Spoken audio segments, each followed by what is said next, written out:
The Chinese Communist Party poses an existential threat to America.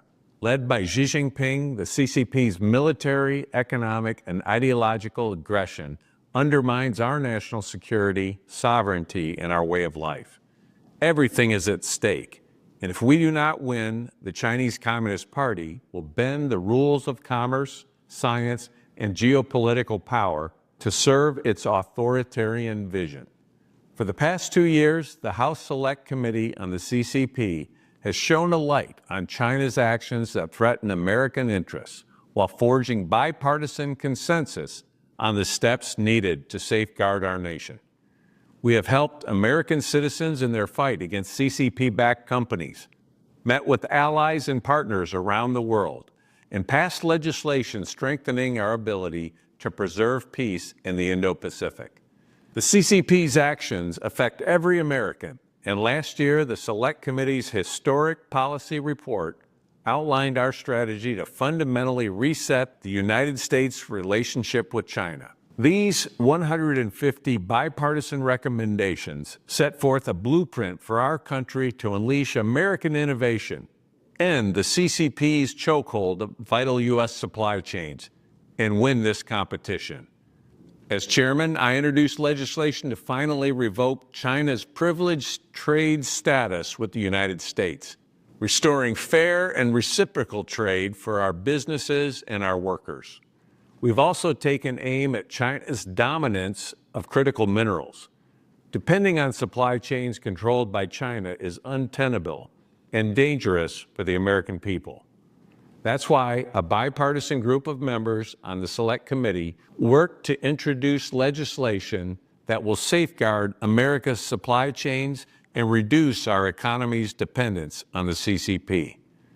China's supply chains are also tainted by horrific human rights abuses, and our work has led to companies being blacklisted by the federal government.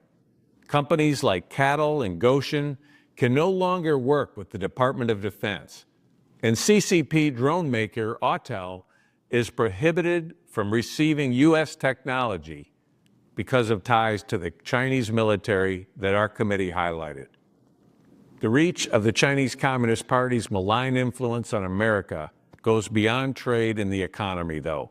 Our investigations uncovered evidence of how the Chinese government is subsidizing the flow of fentanyl across our borders, poisoning our communities and killing thousands of Americans. This is unacceptable, and our committee's bipartisan working group has introduced new legislation that will hold the CCP accountable for the fentanyl crisis.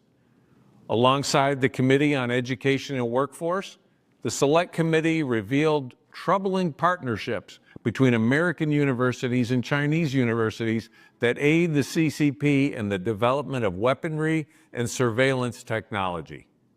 As a result of our work, Georgia Tech and Cal Berkeley have closed joint institutes with PRC universities, helping to protect crucial American research from being stolen by the CCP.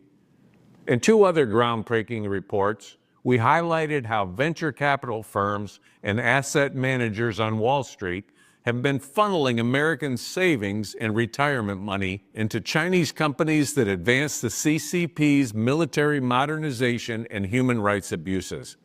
Our committee has also shone a spotlight on a covert CCP police station in New York City, which has now been closed by the FBI. The CCP's United Front operations in the U.S. are designed to silence Chinese Americans, and this committee has stood with Chinese dissidents here at home and around the world as they bravely speak out against the CCP's ongoing genocide and enslavement of Uyghurs, as well as other human rights abuses.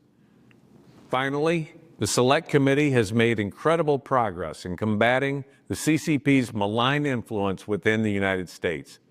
Look no further than the passage of our bill to divest TikTok from CCP ownership and protect Americans on the app from Chinese surveillance. With steadfast support from both Speaker Johnson and Leader Jeffries, I look forward to continuing to lead this excellent group of lawmakers for another 2 years and continuing our bipartisan work to stand up to the Chinese Communist Party and protect American interests at home and abroad. In doing so, we will preserve our nation's security, strength, and sovereignty for decades to come.